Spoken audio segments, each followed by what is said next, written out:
साथी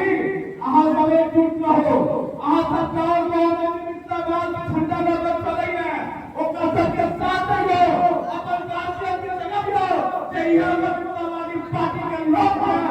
समाज और रोजगार के बात कर रही है, व्यवस्था बदल देते हैं। चाहे अनियमिततावादी के पास विधायक विधानसभा में पहुंच गए, व्यवस्था नीचे बदल देते, तो लोग मुझे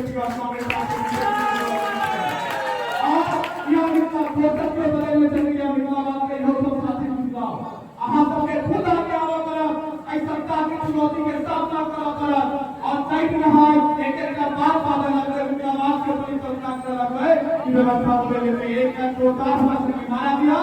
कि सत्ता में सूचना अधिकारी और अधिकारी के काम करवा कर अरे एक लाख जिंदाबाद जिंदाबाद जिंदाबाद अरे कौन साथी जिंदाबाद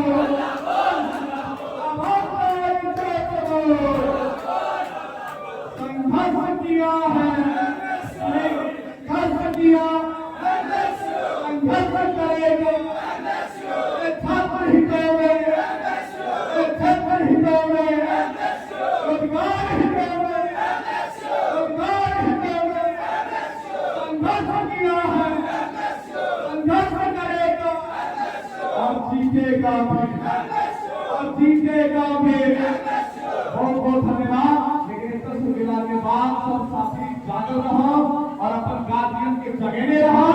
और 25 के जैसे विधानसभा चुनाव होने वाला है